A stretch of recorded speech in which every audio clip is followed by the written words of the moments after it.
के government exam की तैयारी में आपका स्वागत है। तो इस क्लास में हम करेंगे आधुनिक इतिहास के जो सभी एग्जाम के लिए बहुत ही महत्वपूर्ण है। तो आधुनिक भारत का इतिहास। तो देखिए, व्यापार हेतु समुद्री मार्ग से आने वाले प्रथम यूरोपीय कौन थे? तो ये थे पुर्तगाली। यूरोप से भारत आने के लिए समुद्री मार्ग की खोज किसने किया था? तो वास्को डी गामा। कब किया? 17 मई 1498 को। कालीकट बंदरगाह के तट पर किसने वास्को डी गामा का स्वागत किया? तो जमोरिन। किसने किया? तो जमोरिन। कौन था? तो स्थानीय वहां का शासक था।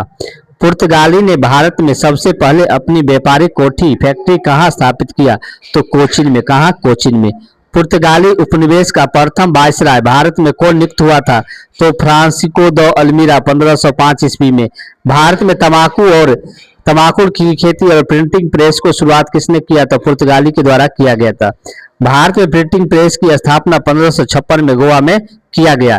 हिंद महासागर में व्यापार को नियंत्रित करने के लिए शांत जल की नीति या नीले जल की नीति ब्लू वाटर पॉलिसी को किसने लागू किया? तो फ्रांसिस्को दी अल्मीरा ने किया था।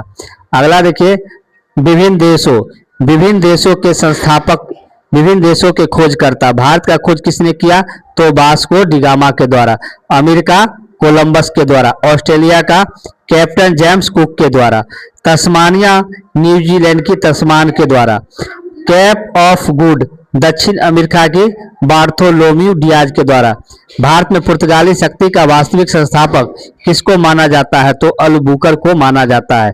किस वायसराय के काल में गोवा को पुर्तगाली का औपचारिक मुख्यालय बनाया गया? तो नीनो डी कुन्हा। पुर्तगाली ने हिंद महासागर क्षेत्र में व्यापार पर नियंत्रण स्थापित करने के लिए कार्टेज अल्मेडा काफिला द्वारा पद्धति आरंभ की। भारत पुर्तगालियों के बाद भारत में व्यापार आए डच कहाँ के निवासी थे? तो ये हॉलैंड के थे। वर्तमान में इसका नाम है नीदरलैंड। देखिए अगला, देखिए बच्चों, पुर्तगाली ईस्ट इंडिया कंपनी एस्तादो दो इंडिया कहाँ का था? तो पुर्तगाल का था। इसकी स्थापना 1498 में कोचिन में किया गया था। अंग्रेजी ईस्ट इंडिया कंपनी की स्थापना 1600 ईस्वी में सूरत में किया गया। यूनाइटेड नीदरलैंड हॉलैंड 1602 में मुसलीपट्टनम में। Danish east India company Denmark 1616 में सूरत में त्रावणकोर में स्थापित किया गया। Francisco east India company France के द्वारा 1664 में सूरत में स्थापित किया गया था। यूरोपीय व्यापारियों के भारत आगमन का क्रम, तो सबसे पहले कौन आया था? पुर्तगाल। उसके बाद डच, ब्रिटिश, डेनिश, फ्रांस और लास्ट में कौन आया था? स्वीडिश। कौन आया था? स्वीडिश आया था।